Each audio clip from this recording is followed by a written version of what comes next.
We have an exciting guest today on our podcast, and this guest is Connor Daniel. Connor Daniel is an LA-based writer, producer, and engineer.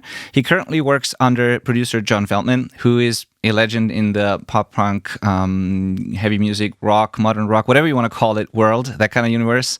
And Connor does a lot of writing and production on the side for artists outside of Feldmann's studio as well.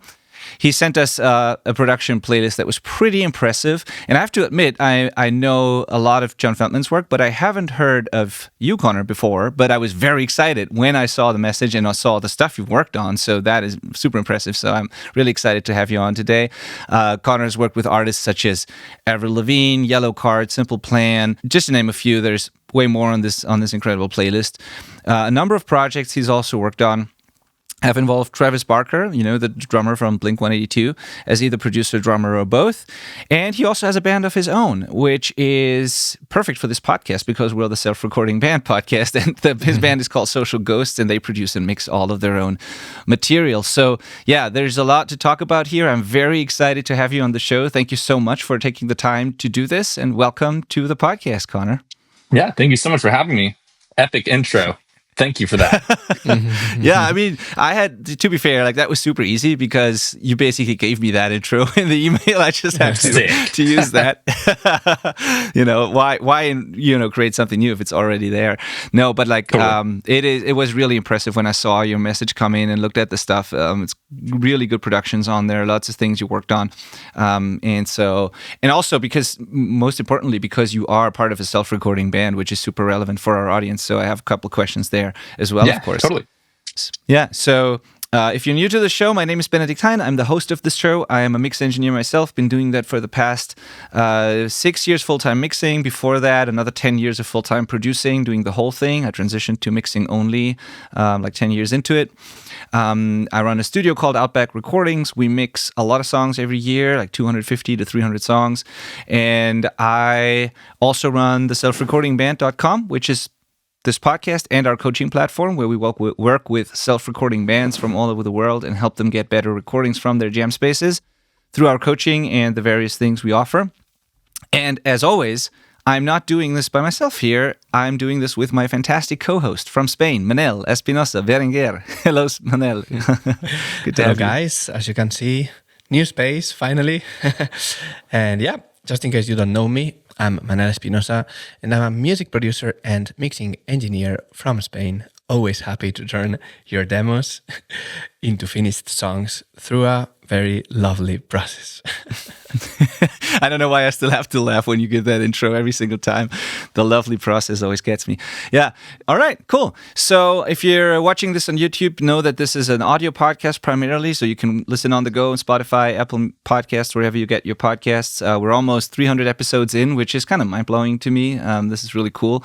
And if you're discovering this on a podcast platform and you prefer to watch your content, go to YouTube and find this episode. Let's get to this. Connor, I already gave this intro, but can you give us a bit, not the typical boring, story that everybody always asks, we maybe don't do the typical background thing, but give me some milestones, maybe some unexpected things that happened on your journey from when you started with audio till where you are now. I'm sure there were some turns along the way that you didn't expect or some events that happened. And you can give us a bit of a breakdown, but I'm sure people can look all of that up. You have a website and all that. So I'm more interested in the unexpected stuff that people don't see online. So has there been any point in your career, any things that happened that completely changed the trajectory of your career or that were unexpected? That's a very good question. I mean, I guess the biggest unexpected twist was when I started doing music, my whole goal was that I wanted to be an artist. Being a producer and an engineer was not the top of my list necessarily, as far as goals were concerned or career. So I started off as an artist, and then I guess I forayed into the whole world of production kind of by necessity in a way, because I just happen to be really picky about how I like hearing my recordings back. And I honestly feel so bad for the engineers that I worked with, because my mix notes were just very particular. And And so I was like, I don't want to like annoy anyone anymore. So I'm just going to like try to figure out how to do this myself. And so I was able to do that. I was like, okay, I'm going to edit the vocals exactly how I want. And it kind of started there. But that was the biggest twist, was like, it started from just me wanting to kind of do it myself and not have to go back and forth with another engineer about how I wanted my recordings to sound. And then some friends started hitting me up saying like, hey, would you be interested in producing uh like my song? Would you be interested in like editing the vocals for the song that I recorded? And for me, I was like, sure, I guess. Like this isn't really what I do, but like if I can do it for myself, I guess I could do it for you as well. So I started doing that, and one thing led to another, and then like I just started uh having clients and producing other people. So that was the big Awesome. twist, I guess. Cool. Yeah. So has there ever been like a plan B or like a day job that you had, or was it like very early on and all you did was music and audio? Well, no, I definitely did have another job. So my family has a sunglass business. And so that was kind of like my day job while I was getting my feet off the ground. But then that was never really the goal, was to, you know, continue working for the family business. I mean, as cool as that is, that was like kind of like an early support system. I was able to like, I guess, uh, lean back on that, you know, worst comes to worst. Mm-hmm. But I really wanted to do music. I mean, that's been like my passion in life. So um, being able to transition into full-time production and engineering was really awesome. And so you started out as an artist, and then did it because you, yeah, you wanted to understand it better and not be annoying to engineers, which is a great reason to dive into audio. But then I guess you kind of fell in love with audio, right? At some point, and it was just not just a necessity anymore, but something you actually love doing. Totally. Yeah. Yeah. I mean, it's just so the whole process is it's like an art form in and of itself. Like just like being an artist and being a songwriter, it's like that is an art form, but also once it is in the box, you can manipulate the sound however you want, you know? And so Mm-hmm. it's like double or triple the art, you know? Yeah. Yeah, totally, totally. Did you? There must have been another event though when you transitioned from doing it on your own and for friends bands and your own bands and stuff to working at like a really professional studio. So did you go out and just apply or like walk into a bunch of rooms and try to get a job, or how did that happen? Oh man, there was nothing like that at all. Yeah. I mean, I thought so. I was working out of my living room, completely self-taught, like just basically like YouTube University, basically, just like watching videos on YouTube of how to do stuff in Pro Tools, and no experience outside of that. I never went to school or anything, and I certainly never like thought. I never even thought about like being an assistant for anyone or working at another studio. I was just like, well, I guess I'm gonna just build this thing on my own. The whole John Feldmann thing, that started because someone posted something on Instagram that just said major producer seeking assistant. And it was right around the time where I was kind of thinking to myself, like I really want to like grow my career, and I'm not sure how I can do this by just working with like local artist X from like down the street, which is totally well and good. And like, I appreciate all of those people as well. But like to have bigger credits would help me grow my business and stuff. So that's how I got into the world of like, I guess like assisting Mm-hmm. at a proper studio. Okay. Wow, that's interesting. So you saw that on Instagram and then you reached out, and Yeah. that's how it happened. Mhm. Wow, that okay. I didn't expect that. Okay, and I bet you were not the only one reaching out. What made you stand out amongst all the other people? Oh God, I have no idea. Oops, sorry, that's my friend's dog barking. I really don't. Hold on one second. Cleo, Yep. Cleo, Cleo, no barking. There's probably another dog walking by or something. Yeah. Okay, sorry. Let me back up there. Um, can you repeat the question one more time? So I'm Yeah, totally. I was just wondering what made you stand out amongst all the people who reached out there, because I bet you were not the only one, right? There were definitely at least I I believe there were about 20 other people trying to get that gig. What made me stand out? I honestly have no idea. I mean, like I I can only really speculate, but I went in there, and one thing that I really did was I was really motivated to be a part of that team over at John's studio. And so I would take notes on everything. Some of the other assistants were showing me stuff, and Hmm. I just took notes. Like I literally wrote it down. And then when I was done for the day, I'd go home and I'd practice at home the stuff that I learned. And like before I started working at John's, I thought like, okay, I'm like decent. I don't think I'm like this wizard engineer, but like I think like I'm pretty good. But when I went into John's, I was like, and the way that I saw the other assistants working there, I was like, oh my god, I suck. Yeah. I just saw the way that they were working, and I was in such a bubble before going to another studio because I was Yep. self-taught. Like I had never seen Yep. anyone else really work before.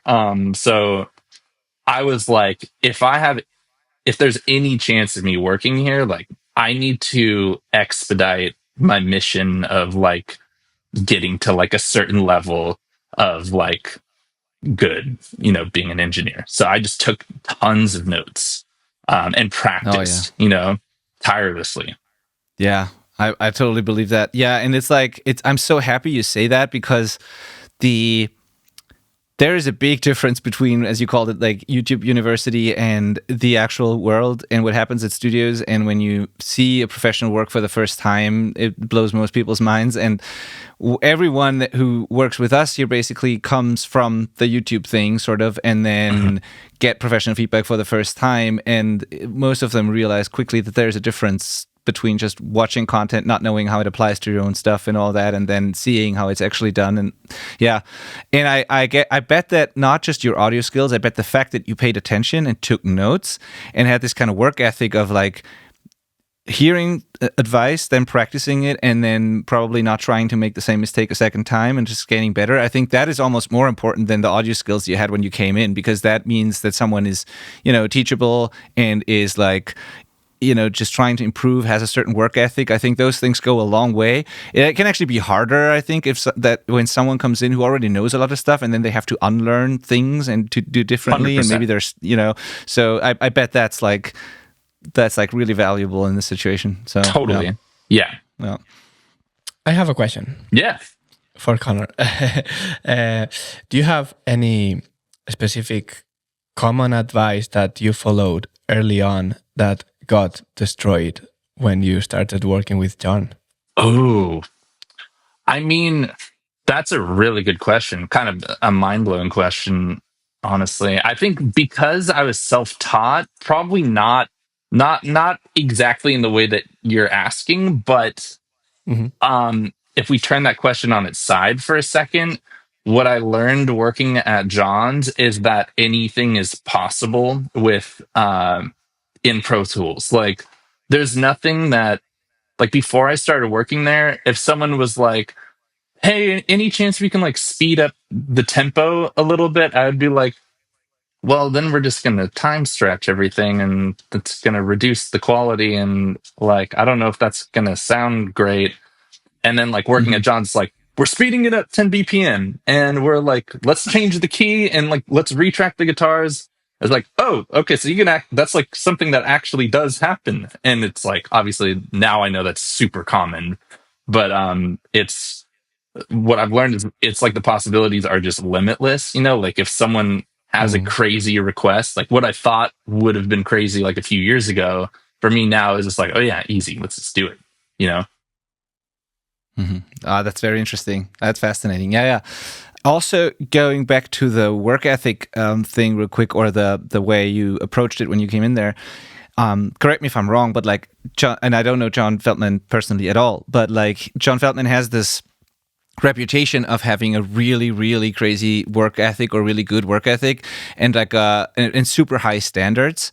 So I was wondering if there was like a sort of a trial period in the beginning, or if that kind of surprised you, or because it doesn't, there's in general in professional studios there are high standards, of course, and people generally work a lot, and there's all those things are expected. But in this case, I've heard many stories of like how super high the standards there are, and what's expected of engineers and assistants and of himself.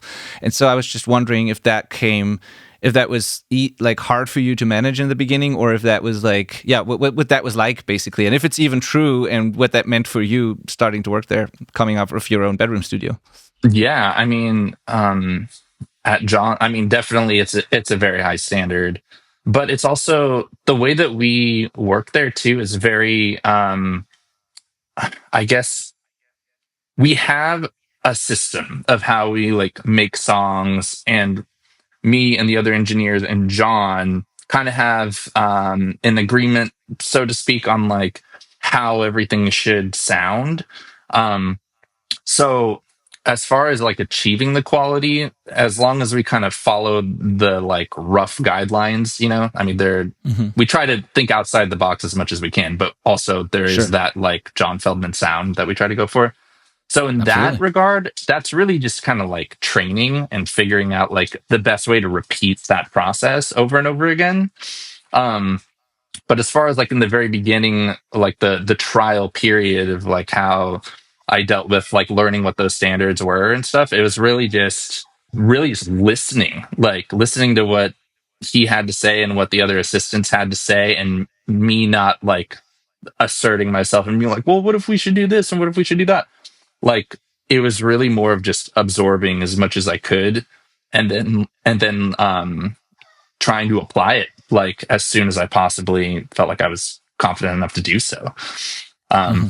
So repetition, I guess, is the big thing. Just like trying and maybe failing a few times, but John's a really patient guy. Mm-hmm. And like, I think if he sees some potential somewhere and he sees that there's like at least like some sort of upward trajectory and growth, then I think he's willing to like work with that and mold that. And so I'm definitely grateful that he gave me that chance. Yeah, totally. I believe that. Yeah. You mentioned one key thing here, which is, of course, there's this John Feldmann sound, like you said, but when you work outside of that on other stuff, now you have all this training, which is fantastic, of course, and made you this, really great engineer and producer that you are now. But like when you work outside of that and you don't have to follow this process, sort of, is it hard for you to set that aside and do something different, or do you follow that same thing even when you work on other stuff? Because I can only imagine if you learn things that work and you follow someone's process and someone's approach, it might be hard to like ignore that and try something else in other situations. And I'm asking this specifically for also our audience here, because when they pick a source to learn from, like our coaching or someone else, or it might be a YouTube channel, or might be a course that they bought, or some mentor, you tend to follow, of course, that advice. And it's, I think, a good idea to pick a trusted source and follow their advice. But then at some point, you got to pick the things that work for you and then add some of your own stuff and learn to apply it to your own music or to other projects. And so I'm just curious if that ever affects work outside of that studio and how you navigate this and how you innovate outside of that process. Yeah, super, super good question. I think, I mean, I've learned so much at John's that, I mean, I do wind up applying a lot of that knowledge to stuff that I do outside of the studio, but I'll a lot of times use different plugins that we don't normally use at the studio, but kind of all within the, I guess the landscape of what I've learned there. Just because it's like I've achieved a level of quality there that it's like, why wouldn't I want to take that with me? Sure. Um, but yeah, I mean, and also a lot of times it's like I'm a writer too. I consider myself like a writer before anything else too. So I think just Interesting. I probably write different so I mean, my songwriting style and John's songwriting style are just like a little bit different. So I guess my approach is just naturally going to sound different because the songs themselves are a little bit different, if that makes Hmm. sense. Yeah. But yeah, I mean, the production and the things that I've learned there, I apply a lot of that stuff in my work outside of the studio. So yeah, hopefully that answers that Yeah. question. That's a bit vague, but No, no, it totally makes sense. I mean, like you said, why wouldn't you take those things that have worked? I was just wondering, once you don't have to follow a certain way of doing things that are just the standard of the studio, if you ever explore like completely different things or decide that for this artist or for this project, we do something totally unusual for us and we explore something completely different maybe, or if that ever happens. yeah, I mean, absolutely. Yeah. I mean, there is no something else that I've learned is just like there's no right or wrong way to do anything. Mm. And like it's limitless. Like being able to work in Pro Tools, like you can try all kinds of stuff. And like if it sounds good, it is good. You know? Yeah. You don't And need all this fancy gear or like fancy plugins to accomplish it. Like sometimes like the coolest sounding vocal is like something with like no compression on it, and it's just like sounds like someone singing in a room with like an acoustic guitar, and there's something like really vibey and like even modern about that. There's so many artists doing that, that wouldn't necessarily be in the same box as like a polished modern rock sound, you know? yeah, yeah, totally. And I also get that, like, once you've kind of you've established your taste and defined like what you like and what you don't like, you kind of calibrated yourself. I think no matter what tools you're using, you kind of end up at a certain quality level or a certain aesthetic anyways, because that's just who you are. At the end of the day, it all goes through your own sort of personal filter, and no Totally. matter Yeah. what tools you try or approaches you try, you're going to end up in a spot that you just like at some point, I think. And you can get there many different ways, but at the end of the day, it's what you like to do. So Yeah. 100%. yeah, I get that. Yeah, okay. So I got a really good question that's kind of on that topic from Paul from our community here. He says, "What is harder, producing your own band or producing someone else, and why?" Oh my God. Producing my own band is way harder. And it all goes back to what I talked about in the beginning with my pickiness. Um, it's like it's a blessing and a curse because like I hear all these micro details, and every time I tweak them and make them better, it's like I think overall it makes it sound better, but I overthink it. You know, because I'm so attached to it. It's like, well, this is coming out like with my band name. And so because of that extra attachment, it's way harder to let go. I usually try to have someone else at least look at the session with me before signing off on a mix. Like all of my band songs post or 2023 onward, I've Hmm. had someone else take a look at the session before signing off. So 100% producing my own stuff. When it's someone else's stuff, it's like it's easier to be like, okay, yeah, it sounds great. I'm I'm signed off on it. You know, it just changes Yeah. your mentality when it's your own stuff. Like for no apparent reason, really. It's just like it's just harder to let go. Oh yeah. Yeah, totally. Objectivity. Yeah, I mean, there is a good reason for it. You're just super close to it, and Yeah. you're emotionally attached much more to it. It's just not that outside 10,000 foot view that you have on something else. It's like, yeah, yeah, totally makes sense. And then another one from Paul here on the same note, kind of is, or on that what we talked before is, do you think that strong production comes from mastering established formulas first, or from knowing when it's safe to break them? And how did that play out with Social Ghosts? I'd say if I understand the question correctly, I think it's Yeah. probably a little bit of both. I mean, when our band started, I was not working for John. Hmm. Hmm. And I keep going back to John because that's really where Yeah. I guess like blossomed as a producer, you know, that's where I learned a lot of it, like opened up a whole world of creativity for me. So when I started to dive back into my band stuff after I started working at John's, it really was, I think, breaking those original rules that I had that I didn't know I had. So experimenting with all kinds of stuff and all kinds of sounds. I hope that kind of answers the question. I mean, it's Yeah. it's a little bit of both things, you know.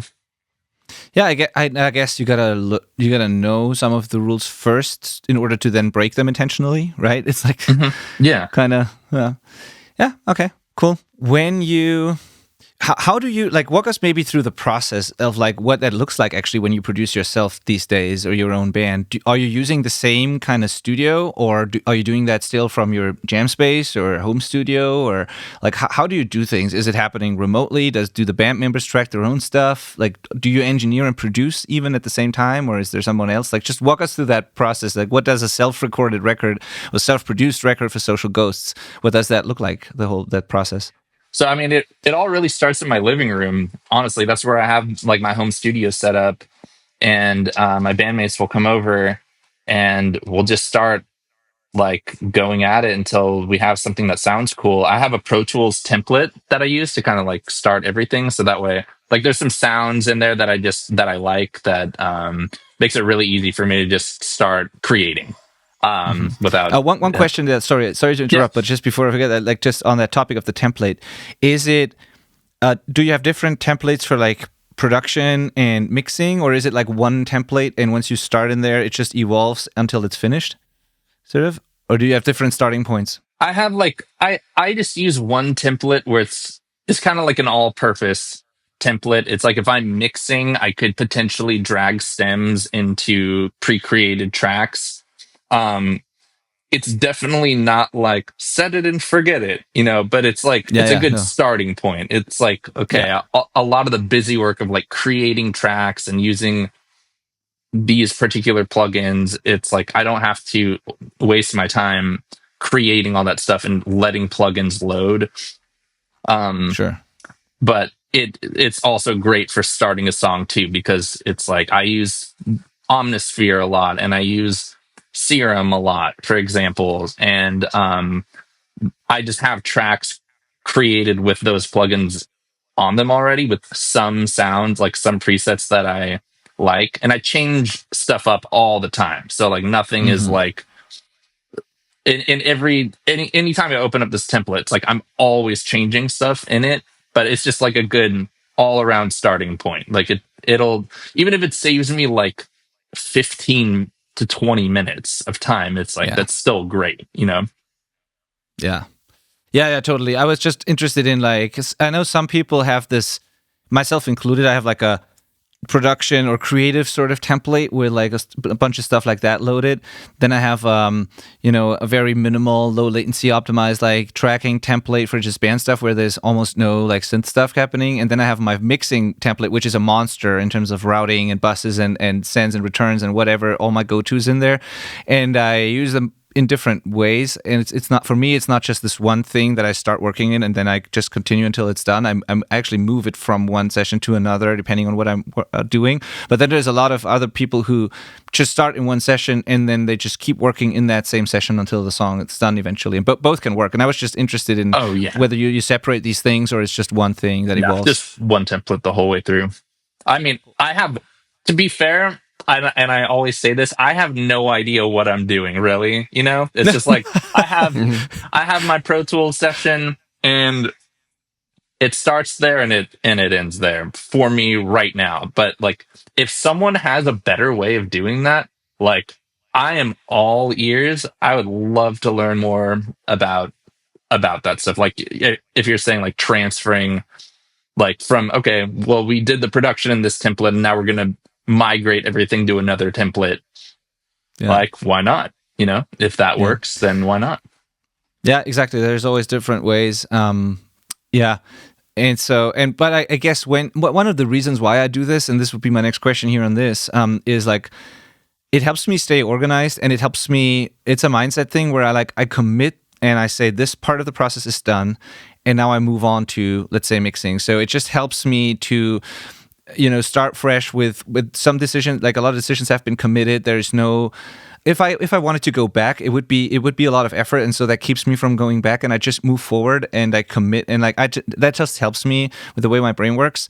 If I were to stay in one session, which I did in the beginning, then I would have to keep things really organized and just make sure that I get rid of, everything that is not needed. I would have to commit things to avoid the session becoming a mess, sort of. Sure. And so that would have been my next question. Like, I guess throughout this process, you probably keep the session pretty organized, and you're not piling up like a bunch of unused takes and lots of stuff in there that would just pile up and turn it into this mess. Yeah, my sessions are extremely organized. Yeah, that's what I assumed. Yeah. Folders. The way that I have my session laid out is basically like all the groups of instruments and parts are in folders, and then that way at the very end, once I'm done with the mix, like every artist wants stems, so I can just commit the folders and boom, done. Yeah, same here. Yeah. Okay, interesting. Okay, back to your process. Sorry, it's just interesting because you said the template thing. So it starts in your template in your bedroom, and then what happens next? And a lot of times that's it. Like we just finished the song like all right there. But John's been gracious enough to sometimes allow us to track live drums at his place. So Okay. That would be really the only time we set foot out of my living room is to do live drums. Like we've one. We've mostly programmed our drums in the past, but the last couple songs that we released have live drums on them, and we're just so spoiled to have that drum room available, because it sounds so good. Yeah. It's so hard to go back to programming drums when you have such a good sounding live kit. But yeah, for the most part, like I'd say like 95% of it, if not 100% of it, is just in my living room. Awesome. And what about the mixing then? Is that also done there, or do you go to like a, whatever that means, like a proper sort of control room, proper space acoustically, or do you just work on headphones, or do you have a home setup there? I've gotten to know my room very well. I just work, just in my living room. And like what I'll do is it all comes down to testing on different platforms and knowing how different frequencies respond in your room, which you just get to know by repetition of doing things, So like I'll just be honest with you, like my living room, it's not that acoustically treated. Like I live in an apartment, So Yeah. I've just gotten to know my room, and I make tweaks to my mix based on how I know something is going to react when I'm hearing it back. And so once I'm done with my mix, I take it everywhere. I take it to the car, I put it in AirPods, I listen on my phone speakers, I listen on my laptop speakers. If I can, I'll take it to John's and I'll listen in his control room, or listen to to it in the editing room where there's like another set of speakers.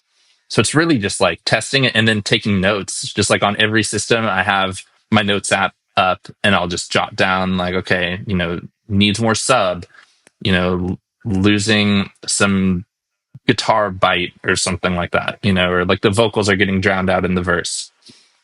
Like I'll just take notes on every platform and kind of combine them together. And so that, to me, that's the true test. It's like no listener besides me is going to be in my living room listening to the song. It's not like the song drops and everyone's like, great, let's go to Connor's house and listen to the song that just dropped. It's like they're going to be listening to it on their own systems. So that's what I try to do. It's like to me, that's the best way to test the mix out. Interesting. Very, very interesting. Maybe I should do that more often again. For me, at some point, I got so used to my control room by just working so much in here that I got so confident in like knowing what things sound like that I just started to when I'm done with the mix, I just send it out to the artist and not even do the car test anymore. I might do it every once in a while just because I'm curious, but I don't really do the tests that much anymore.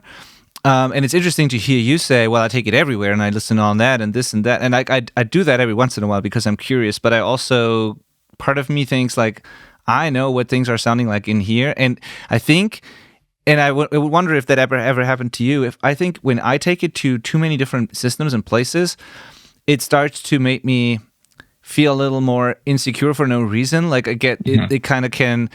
I sometimes undo decisions that are actually good just because on that one particular system there's this one thing sticking out, and then I adjust it, and then it makes it more boring on all the other systems, and it kind of. I tend to make more bold, confident decisions if I don't let myself get distracted or confused by different systems. Totally. That's probably also why I struggle with the whole. As much as I think it's a good product, I struggle with the VSX, for example. A lot of people use that, the Slate VSX, virtual monitoring system thing, headphones modeler thing, and I've tried it. And I kind of get it, but the option, like the fact that I get to choose between 20 different control rooms, it's not really helpful to me. It just confuses me more than it helps me. And I like one system that I fully trust. So I wonder if that ever happened to you, or how you avoid that when you do all the tests on different systems. Yeah, that's a super good question. And it's also really interesting to hear that perspective on it too, because for you, it sounds like it just makes it a little harder to sign off if you're going and testing on different systems, because you just wind up hearing more things and maybe second guessing. That's the thing. So I totally hear that. And so how do I avoid that? I try to just kind of compact and consolidate what I'm hearing, and try to favor certain elements. It's like, I know that in a mix, I'm not going to win every battle, so like, I do think it's generally good practice to like test it on a few other systems. It's to make sure that like, like it like for my living room, for example, which is like just not that treated, I think I need to, because if I send it out and then like I go and someone's like, why is the sub like 20 dB too loud? And I'm like, what are you talking about? It sounds great. And then I go and listen in the car and I can't hear anything except the sub, It's like, I'm able to detect things like that. So for me, I guess, if nothing else, it's out of necessity. It's like I do it just to make sure that my ears aren't deceiving me where I'm doing the bulk of my work. But if it's like, okay, well, when I'm listening to it on my phone speakers, I'm losing. It sounds like I'm not hearing the kick drum at all. And then I wind up cranking it like, however much.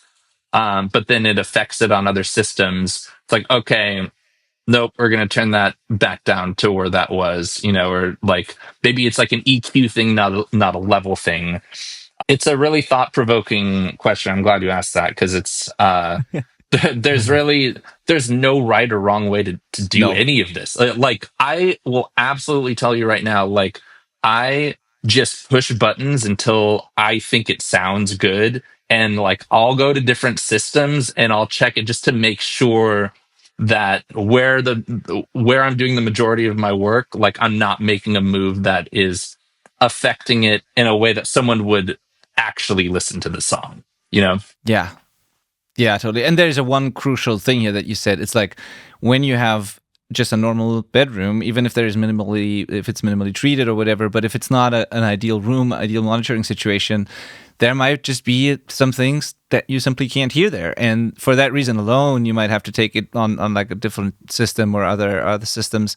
And if you have a very, dialed in control room where usually there's not much that's being hidden from you, like, and you can hear everything, maybe that's a different situation. So yeah, that totally makes sense. And then also, I'm not saying that my approach is right. I'm just saying it kind of helps me sign off faster, and I get good results like that. But I also maybe should try and find ways to do that without getting distracted or without making like bad decisions after testing on other systems. So that, like you said, there's no right or wrong. That's why I'm always asking these questions. I'm always trying to learn from other approaches. And yeah. You blew my mind with that question, because it's great. Very thought-provoking. I appreciate that. Awesome. Yeah. Manel had this. This is the thing I'm most afraid of. Manel, you moved to a new spot, and you're setting up a new control room there with new speakers and a new room and all of that. I've been in the same spot for almost 13 years at this point, with the same speakers and the same room and all of that. And I think I need to move out of here, or I want to move out of here relatively soon too, like probably next year. And as much as I'm looking forward to an even better new space, it kind of scares the shit out of me. That's the most terrifying thing ever, to just move to like, and I don't know how you feel about that, Manel, but like that, I wanted to upgrade my speakers in a long time. The one reason I haven't is like, I'm just terrified of what happens when I have to learn a new system. I just know it so well. So yeah, I don't know, Manel, how you feel about this and how you are navigating the new room and all that. Well, I'm not too worried because I rely a lot on my headphones. So, but I guess when I get the new speakers, it will be weird, probably. Yeah. But anyways, right now I've been relying on my headphones for a couple of years, so I'm not worried, and I think you should not be worried. Yeah. Because at the end, it's about your ears, not your gear. So. Yeah, you're right, but still, like, that's the one piece that the one filter that every decision goes through is like the monitoring in the room. And like, yeah, I don't know, I always admire, like, there's some people who can just walk into different rooms and mix records in different, studios and all that. And of course, to a degree, I could do that after a short period of getting used to it, but I think that's a pretty hard thing to do, like to just go into a new control room and start mixing a record there. I don't know, have you ever done that, Connor? I mean, when I first started working for John's, it was a whole other everything, John's control room is very like acoustically treated. It sounds great in there. It's very like authentic to what has actually been recorded. And he has the barefoot speakers as well. So like, and the thing that's really cool about the barefoots is that you can change the type of speaker model that it is with that dial. I'm not sure if you're familiar with the barefoots, but it's that also really helps inform a mix, that you can, it kind of does the same thing as the Slate plugin that you mentioned, but without it being virtual, Yeah, I guess that was really the main time that's happened. But I'm so like production focused that it's just like I do all of that, and then once I get to the mixing, it's like I am a lot of times in headphones, and then like I said, like I'll listen to, once I get it to sound good on whatever speakers I'm working on, I'll take it to the other systems and just like confirm that my ear isn't deceiving me in any way. So I'm not super intimidated by changing rooms, although I at the same time totally understand, like, if you're used to like, okay, this setup definitely works, and like my fuck up rate here is very low compared to if I were to go somewhere else, that I totally get. I mean, if you have that situation, awesome. Yeah. If you don't, if someone's out there who's like, well, I don't have an acoustically treated room, I just have my laptop and an interface and some headphones, I would suggest that it shouldn't deter you from making an attempt at mixing something, because like there's people that I know that are like professionals that mix in AirPods, and like then like it's pretty much done. Like they get it to like the 99% mark, and then they'll listen to it through speakers and just make sure it's like backwards from what I do, I think Zach Cervini is an example of that, right? He also came up under Feldmann, or with Feldmann, I think, right? That is correct. Yeah, and I've heard him talk about mixing on AirPods and blowing people's minds, but what he can achieve there, like totally. Yeah. Oh yeah, that's funny. Yeah. So back to the self-recording thing with your own band or in general, what do you like? You have both experiences. You have the self-recording bedroom thing, and you have the fully professional, big studio thing. What do you think matters most for people who don't have access to like a big studio like that with all the options and the beautiful room and the nice monitoring and all of that? Like, what are the things you should focus on most if you're just working out of a bedroom? What does really matter at the end? And maybe people are not paying enough attention to that, like in your opinion. Yeah. What are the non-negotiables? Like the non-negotiables, I mean, for me, if we're talking about like not just someone who's an engineer, but maybe like a songwriter, for me, song is king. Song is like, if a song is great, I don't really care how it's produced or mixed, honestly. Like it's if it moves me, then I'm stoked. If a song is really bad and the production is incredible, then like I'm never gonna listen to that, you know? So like I think really focusing on like writing a good song and producing something that sounds really cool and weird and out of the box, um, is that's what I would go for first before any mixing anything. And like I don't think you need a bunch of fancy plugins for that. I think you can do a lot of that with just stock plugins and just like your basic editing tools and stuff. So yeah, I mean, I wouldn't be intimidated by a like a smaller setup or anything like that. Cool. Yeah, that's really good to hear for people, I think, and I fully agree.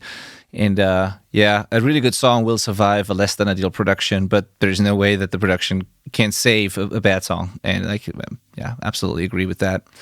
You said like things outside of the box. What do you consider doing things outside of the box when it comes to writing? Do you have any examples of that, or like maybe you have some techniques that you reach for whenever you feel like, oh, we're doing the same thing again, let's make it different? Like what do you do in a situation like that? There's so many different ways to go about that, and it I know this is vague, but it really depends on the context of the song. But something that I've noticed in my experience is like I'm like an avid music listener, and I I really rally against writing something that's already been written. You know, I know that pretty much everything has already been written and to some degree, but like if I hear something, if I hear the direction of a song and I'm just like, yeah, this sounds a lot just like this genre. Like it doesn't sound like we're doing anything that is making this like original to us. Like I'll still steer clear of it. Like I don't want it to be like this sounds just like this other thing. Like I'll think like, okay, what can we add to this that's like, okay, like maybe this generally sounds like it's in this genre or whatever, but there's some sounds here that are like weird and cool that like you wouldn't think would go here. Like genre slamming, like I love that shit. Like it to me it makes it like creates this original vibe to something that just it might be like I said like a pre-existing genre, you know, but then you add something cool and unique and weird to it, and it's like, okay, cool, it's familiar, but it's also now different. So yeah, just like experimenting with stuff and like not being afraid to try stuff and like not rushing to the finish line to get something done. Like, yeah, trying all kinds of weird stuff. It's just yeah, it's a really good question. It's just it depends on the context of what I'm doing, you know? Mm-hmm. I have a lovely question that relates to this, Okay. which is that a couple weeks ago we talked with Jesse Cannon, and he told us that the big artists, when they go to the studio, they make the songs they want to hear instead of thinking about what the audience expect or trying to do, you know, a song that's more attractive for the audience, right? So could you tell us about your opinion on that? Do you think that's something you see every day in the studio? I may need some clarification on that just to make sure I nail this. Okay, so what I mean is that sometimes artists, it doesn't really need to be a big artist, like a normal artist or whatever you call it. Sometimes we fell into this trap of trying to make a song that our audience is going to like instead of making the song that we want to do. Oh, right. Okay. Got you. So you're saying like, how do you break out of that? Yeah. But what I mean is in your experience in the studio, working with big artists, do you think that they normally make the music they want to make, or are they thinking about the audience? Got you. Got it. Yeah. Again, I think that probably depends. But I want to say most of the artists I've worked with are like they write the songs that they want to make. and they're working with John for a reason, you know, like if it's something that's outside of my home studio, you know, like they're working with John because John has a sound that they want to achieve or that they want to combine with their own sound. But I think at the end of the day, like they're writing something that's true to them and pretty much every case I could possibly think of, you know.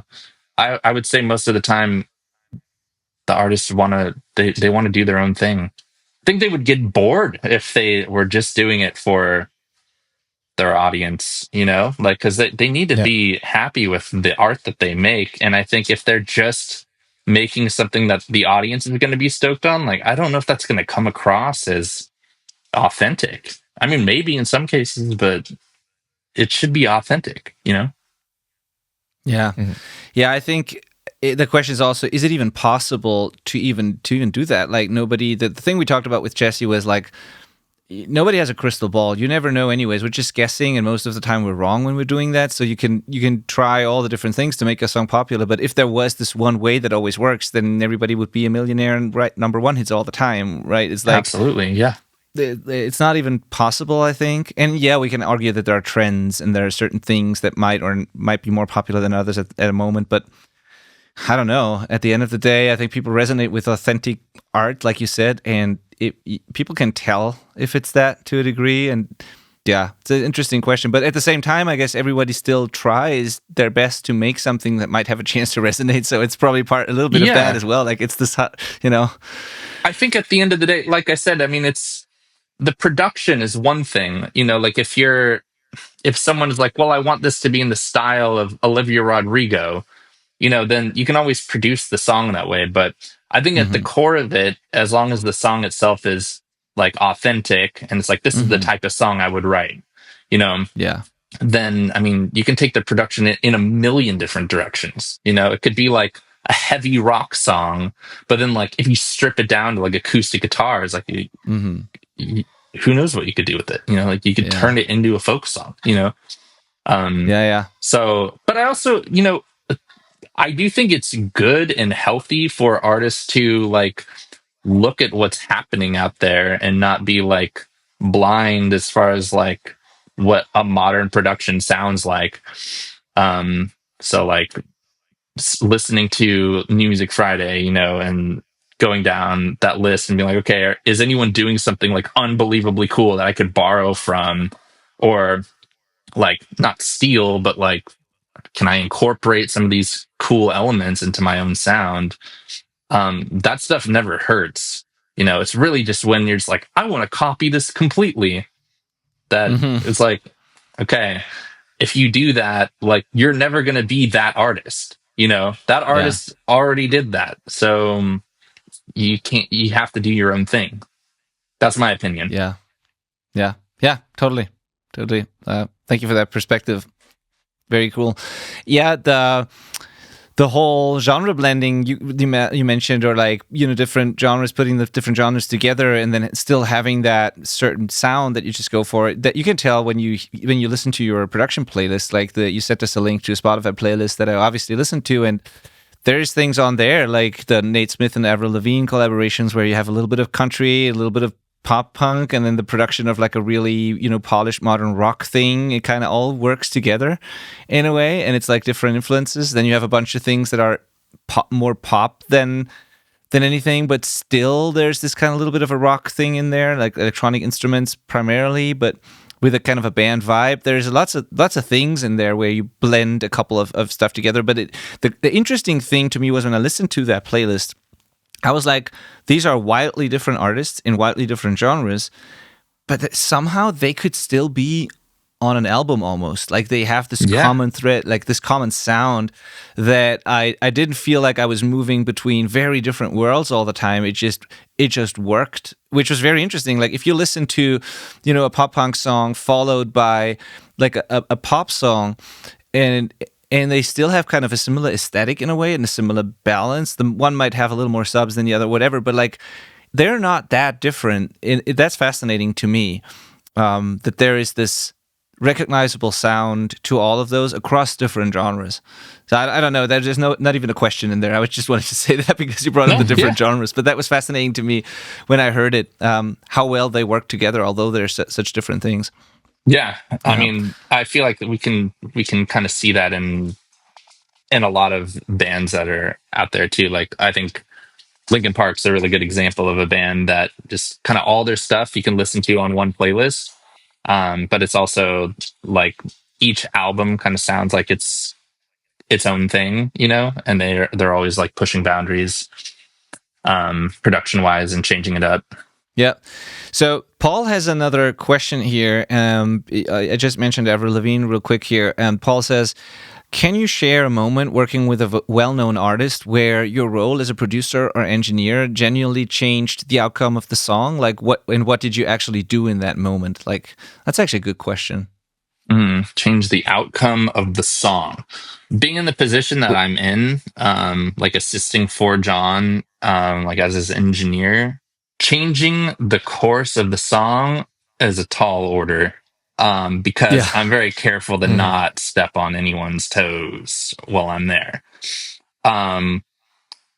So let me turn that on its side for a second. And what I will say is, like, when we've all been in the room together, just being like professional AF, basically. Just like, if they're like, we need this vocal edited, you know, like stat, it's like editing that vocal in like rapid time, but quality, you know?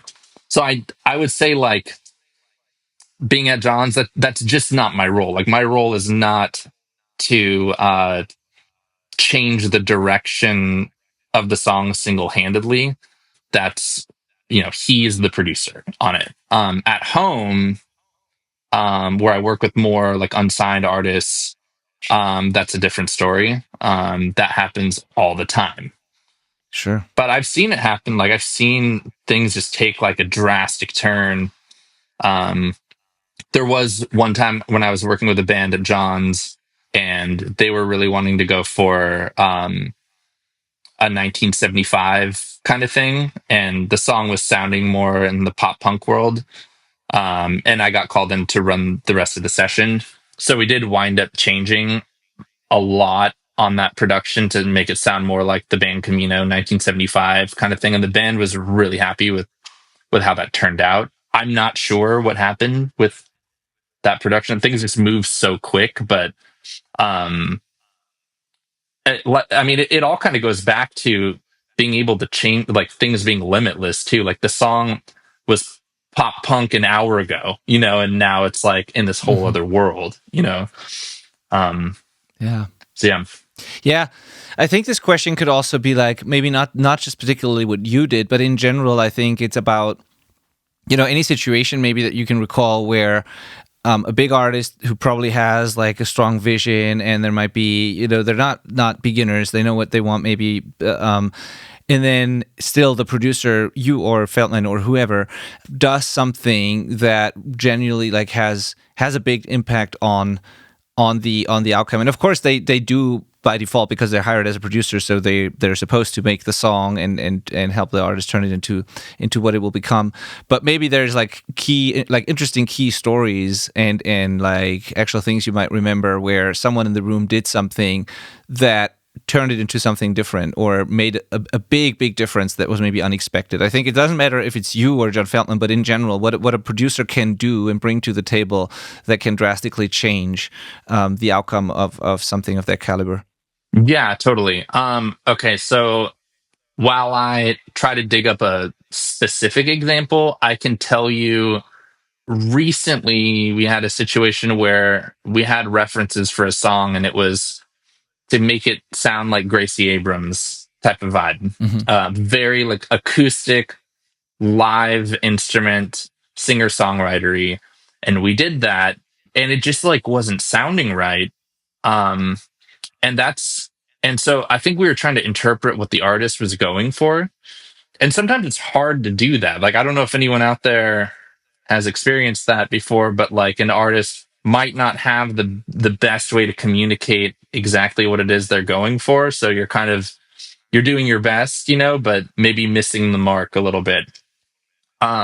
but we wound up completely converting the production of the song. And then by the time we were done, like it started at Gracie Abrams, ended at Billie Eilish.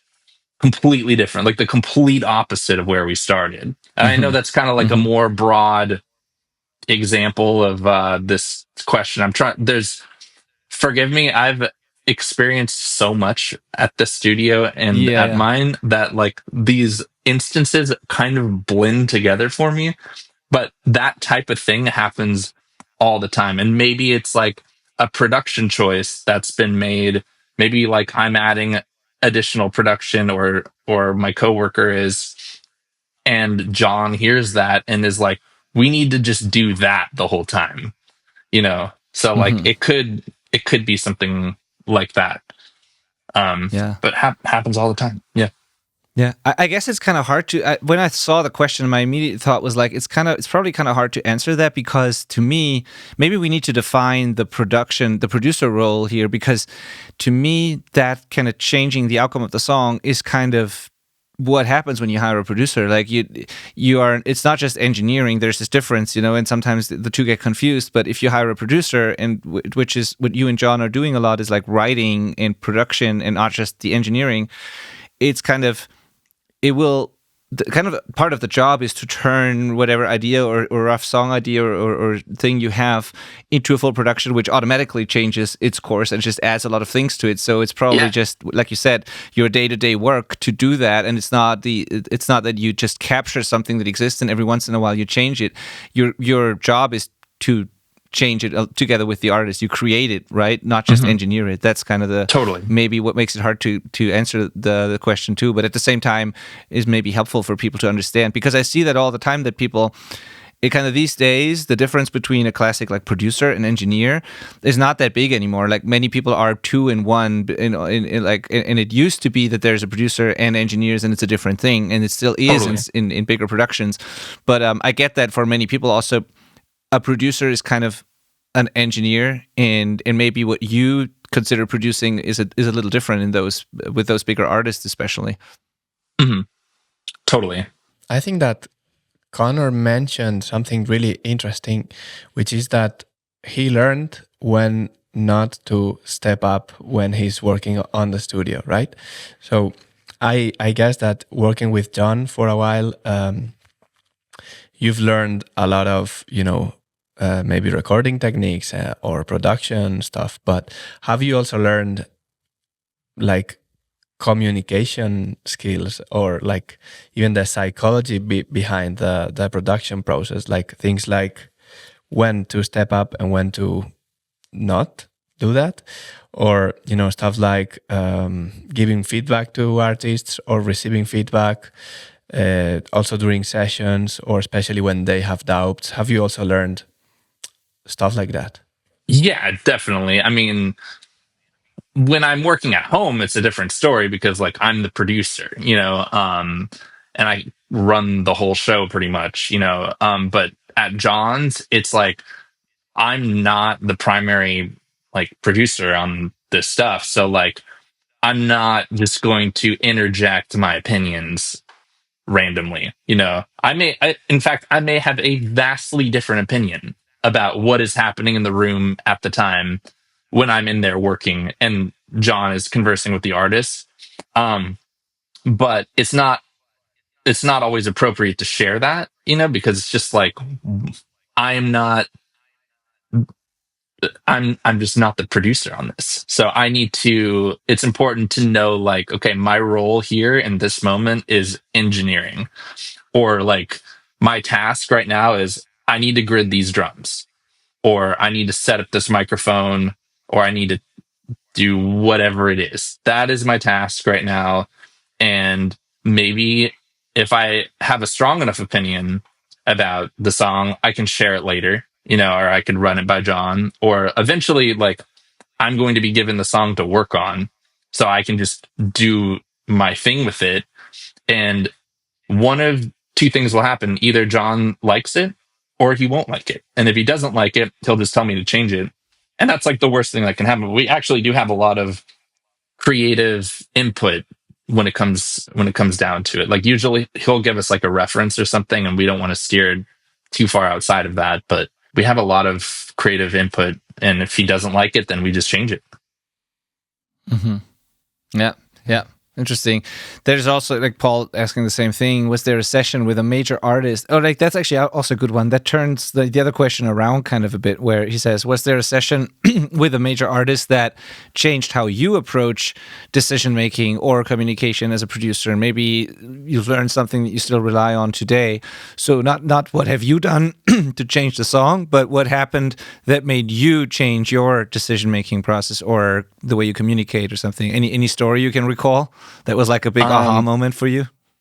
There's been a few where I know I feel like I'm doing this a lot during this conversation, but let me turn that question on its side a little bit. There's been things that have happened where I think there is no way that this is going to work.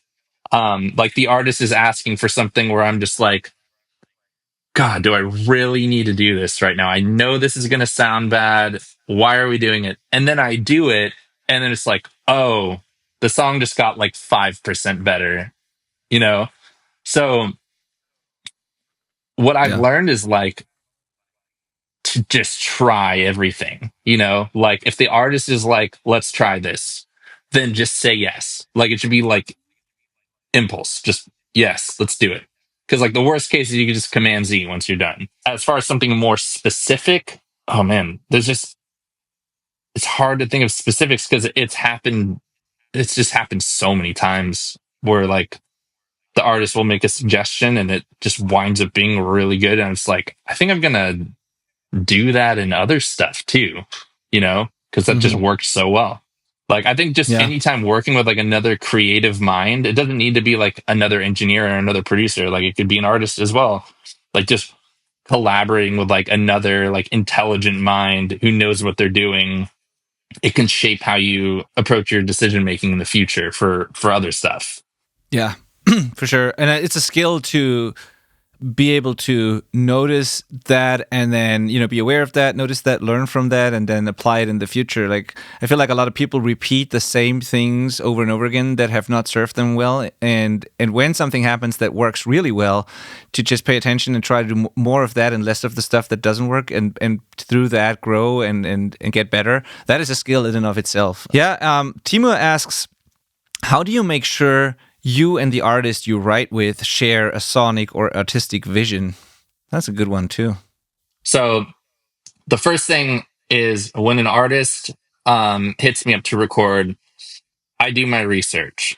I'll make sure that I listen to what they've done in the past, if that's a possibility, before we even start the session. So that way I even know if I have something to offer this person. Like if their songs are produced amazingly well and are written super well, then like it would still be fun to collaborate with that person. But they're probably used to like a certain level of quality already. So it would just be more like, okay, yeah, let's co-write something, let's produce something out. And if it's in the same wheelhouse as what I do, then great. And hopefully we come up with something awesome. If their demo is like a little bit less quality or something, then that actually really excites me because I'm just like, okay, great. Now I can like give them a higher production value to something that they're already doing. But once we get in a room together, sometimes just like listening to their references and listening to the type of music that they want to make together in the same room. And I'll have a guitar on me and I'll just kind of start jamming some riffs. Before the session starts, I'll usually have like one song idea, just so if they like it, then we can just get the ball rolling immediately. But if they're not crazy about it, then just like getting on the same page as far as the references and influences is like it's a huge thing. Just like listening with them and channeling that energy and just coming up with some riffs and chords in that style. And then like eventually a lot of it is psychology. Like you'll just kind of see the look on their face. You can tell if they're just not vibing with it. And you need like the most important thing is like getting them to click, like that initial click where they're just like, yeah, that sounds cool. Like when you get that reaction out of someone, that's like motivation to continue. And then you record that, and then I always ask questions as we go along to keep them involved and to make sure that like I'm not doing something, like I'm not wasting anybody's time too. Yeah. So hopefully that Yeah. that answers the question. Yeah, I think so. And is there a lot of like these listening sessions defining, vision, taste, style, kind of these sessions where I think this is very important actually and very valuable for people because many people might think that going to studio, you start recording right away, or working with a producer, you start working on the song right away. But are there actually times where where part of the project is just to sit down with the artist and listen to stuff and talk about that vision, and you're not even, touching any of the gear, recording anything? It's just really about that, like figuring out what they actually want. Is that a thing? And if so, how much of that? Yeah. Sometimes that can, I mean, almost always, like if someone is coming over to record with me, like we are going to record that day. But Yeah. depending on how well I know the person or the band, it could take a while to stumble upon something that clicks. So I'll give you one specific example. Recently, I was working at home and I had these this band. Well, they're like a duo kind of thing come in, and I realized that the two people in the band, they had vastly different musical tastes, and they were just trying to collaborate on this one song. I guess there were two solo artists doing a collaboration, but two vastly different tastes. And so I started to realize that as the session was going on, I was listening to the different influences, and when I would come up with one idea, one person would be stoked and the other would be like, yeah, I just don't know. So I had to find a way to bridge the gap between the two musical tastes. And it was a stressful session because like we were like 3 or 4 hours in with like no solid idea, which very rarely happens. It's usually like within the first hour we have something kind of ready to go, to build off of at least. But we spent a long time trying to get that like initial like click. And once we did though, that became like maybe top 3 songs that I've made this whole year. So yeah, I think it's really important to like learn the musical taste of who you're working with. Because otherwise you're just going to be wasting a lot of time. Yeah. I have before we wrap this up, because we're already like pretty far into this right now, but like I have one question on this taste thing again, because this is really important to me. Like you said, the song and the taste and the music itself is much more important than the technical stuff. And so do you feel, or how do you, what do you think, like where is modern kind of rock music, or this blend of rock and pop or whatever, where is this going at the moment? And do you spot any like trends or maybe things that have drastically changed in the last couple of years? And I'm mainly asking this because in my world and with the artists that I work, there's mostly there's more, but like 2 stereotypes of people. The one that like the heavily, like super polished, super massive, modern, clean kind of sounding production. And then there's this other camp that just likes super raw, organic. I hate drum samples. I hate editing. I hate anything electronic kind of people, like, and there's stuff in between. And all of this is fine. I'm not even judging. Like I like some of this stuff and this, but like I see these 2 camps a lot. And I felt like overall in the heavy music world that I've been in, we had this 2000 typical like 2000s era of where also a lot of the John Feldmann stuff got really popular. This type pop punk sound got established, and there was metalcore. There was like these polished heavy music records and all that. Before that was like new metal was a thing. And now then it turned into much more of a blend of like electronic elements and punk and pop and rock and whatever. And now I see in some way, at least in some parts of that, I see the pendulum swing back a bit more towards like something more raw, less gridded, more dirty, less polished, more lo-fi in certain ways. And so I'm wondering what's your perspective on that? Do you even care? And is there a certain trajectory that you see rock music go into at like right now in the next couple of months or years or whatever? Yeah, super interesting question. I'm definitely noticing, especially outside of John's. I mean, the trajectory for some rock and pop is leaning way more into like the organic, stripped down kind of thing, and that's honestly becoming the new pop. Because like if you Yeah, listen to Olivia Rodrigo, like the Guts album is like it just sounds like '90s Liz Phair, yeah, which is awesome. But that's like the biggest thing right now. Or like Gracie Abrams is like a singer songwriter, very stripped down, not a whole lot of like auto tune or like melodyne stuff happening. Even like, I mean, you can trace it back to even like Billie Eilish. It's just like stacks of vocals with like not, it doesn't seem like there's tons of compression on her voice. It's like you hear a lot of that raw vocal sound. And in rock, I think that's there's two sides of that coin. There is like the raw stripped down, and then there's also like the Bring Me the Horizon type yeah, of thing where it's like very gridded, but it's also like it's just different. Like if you listen to Bring Me the Horizon, it's like it's heavy music, but it's so interesting to listen to. Like the little details and the genre blending with that, it's so my hope is that it doesn't take off in just one direction or the other. I hope that it's both because they're both so cool. Do I think one is going to favor the other? Like, I mean, it's really hard to say because trends just change all the time.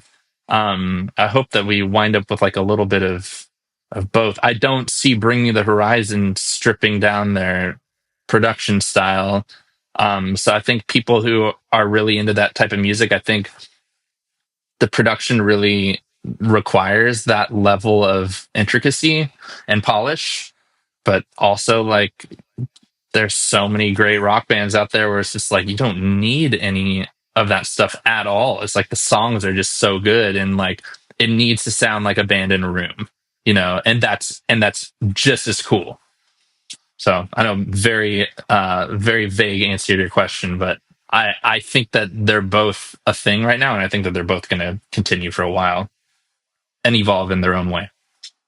totally. And I love the fact that you answer a lot of these questions in that way, where you always say it's like a vague answer. But I love that because it all goes back to there is no right or wrong. At the end of the day, it's taste, it's art, and like there aren't very little rules, if any. And I think it's kind of refreshing that someone comes at like looks at it from that perspective, because I'm personally sorry, I'm personally a little tired of like these black or white discussions that you see a lot online, where someone would post something or talk about their work, and then people would immediately be like, "Oh, that's all artificial and fake and gridded, and if you use samples, you don't know how to use how to play the drums or whatever." And then the other way around, where someone's like, "That sounds like a basement thing, and it's supposed to sound bigger or whatever." And I'm like, can we all agree that both can exist? And like, if you don't like it, just listen to the other thing, and like, and just have this be a little more open minded there. So I actually like the fact that you say, I hope we're going to have both, because for the right artist, this or that style can both work, and it's amazing to have this variety of things. I would be more, I actually prefer that over someone saying, no, it has to be that way because that is better, period. Like, so for that. Yeah. Yeah, I have no like. I mean, there's a lot of purists out there who are like, it needs to be real amps, like no drum samples, and I'm just like, but who cares? Like, I just don't. Look, I'm a guitar player, so I have nothing against real amps. I love real Yeah. amps. I have over here to my right, I have an orange Tiny Terror and a Marshall 212 cabinet, and I like use it 1% of the time, if that, because I have a Kemper, which sounds great, like, Yeah. and it's just the convenience of the Kemper is great. So I guess I'm not really a purist. I understand it. I think it's coming from Mm, a good place, but yeah. it all comes down to who gives a shit. Like no one cares but you about this stuff. The listener does not care. For all we know, the Olivia Rodrigo stuff, which is supposed to sound like a live band, like who knows what, like I don't know what the session looks like, like who knows what he could be. He could have programmed all those drums. you know? Like, Yeah. I'm not saying he did. I'm just saying, like, he could have, and no one's gonna know. It's all about just like listening to the song and like, does the song move you? Yes or no, you know? Yeah. Manel, do you have anything to add on the genre and style and taste topic? This is always your thing. I know you. Not really. I think what you just said is the way I see it. Like, I don't understand why people cares that much about that. You know, if at the end it's just what Connor just said. Like, if it connects with you, it does, and if it doesn't, it doesn't. But it doesn't matter how it was made. Yeah. I still remember, Manel, when we started working together and you came into our coaching first and then you started becoming part of the team. And I heard your stuff and it sounded incredible. And you had these great songs, these great productions, and it all sounded good. And then the more we started working together, the more I realized that you don't have a clue about any of the gear stuff, and you also didn't give a shit. And I was like, how did you do that without knowing any of that? And I remember when we went to this trade show, and we went to the Audioscape guys, and we looked at their clones of all the classic vintage equipment, and I was like, talking to them, nerding out about that stuff, and you were like just like standing next to me, like, I don't know what any of that really is, like I seen some of it, and you were making stuff that sounded killer at the time, but you just couldn't care less about any of that. It just mattered what came out of the speakers, and that was so refreshing for me to see. That was like that was so awesome. Yeah. Before I met you, I didn't know about the types of compressors. Yeah. But you still made it work. And I'm not saying this is not important stuff. There is a benefit in that. There's value in knowing the technical principles and all that. And I'm not saying that, but you were living proof that you could make exciting sounding stuff that nobody would question, that sounds absolutely professional without, spending a lot of time nerding out about different types of 1176s or something. It's like... Yeah, I have like a more broad knowledge about that, Yeah, and you have knowledge about the songs and arrangements more than anything. Yeah. Totally. Yeah. I'm very much on board with that. It's like it's all the gear, it's so cool to me, but it's like it's not the most important thing. It's like it's one it's like one thing in the arsenal. It's really just getting the song to be really good, getting like dialing in like a cool production, and that's it. And then hopefully if you have gear, awesome, like, but if not, it shouldn't deter anyone from making music. Yeah, absolutely. Yeah. Manel, do you have anything before we wrap this up? Or if anyone is still in the audience here, if you have a final question, please go. I don't see any. Let me see if I missed anything here. Paul says great stuff. Yep, I agree. Shout out to Paul. Yeah, Paul asked a lot of good questions. Shout out to you, Paul. Yeah. So I didn't miss any of the pre-submitted questions. I see. Nope. Okay, cool. Yeah. So Connor, if people want to hear the things that we talked about, like we will put this is a public playlist, right? We can put the playlist in the show notes so people can check out your work. So if people want to work with you, like what do you work remotely with people as well, or is it all just at your place? Yeah, I can definitely work remotely. Yeah, just like via Zoom, and I'm the listen to audio movers. Yeah, we can do that. So if people want to like tune into the session, yeah, there's absolutely ways to work remote. Cool. What's the best way for people to find you and contact you online? I'm pretty active on Instagram, so that would be at Connor Makes Music, and that's CONNR, no second vowel, makes music. And then you can hit me up with the contact form on my website too, which is just connordaniel.com, CONNOR Daniel.com. Awesome. I'm going to put that in the show notes along with your playlist and credits and stuff. And yeah, I thank you so much for taking the time to do this, for answering the questions so well, and also for being, such an open-minded and, refreshing perspective and voice in this. This was really, really cool, really inspiring to hear. Thank you. Just thank you. Well, thank you guys so much for having me, and thank you for putting up with Cleo in the background here whining the whole time. I didn't even notice it that much, to be Okay, honest. good. So that's totally fine. Yeah, The whole that's totally time, fine. Cleo, my friend's dog who I'm watching, is just going like the whole time. Just like, I'll take you on a walk right after this. Yeah, like do that. That sounds like a good plan. Yeah. So, once again, thank you. And if we're gonna, if you're interested in like checking out the stuff that I just mentioned, by the way, if you're watching or listening right now, you're going to find the show notes in the description of your podcast app and the description of the YouTube video, and then the detailed show notes with all the links and stuff. You always find that if you go to theselfrecordingband.com/ and then the number of the episode, which in this case is theselfrecordingband.com/297. This will always take you to the show notes page for each episode, and there you have all the resources and all the different links to the podcast apps and the links to Connor's work and what we just mentioned. So check that out.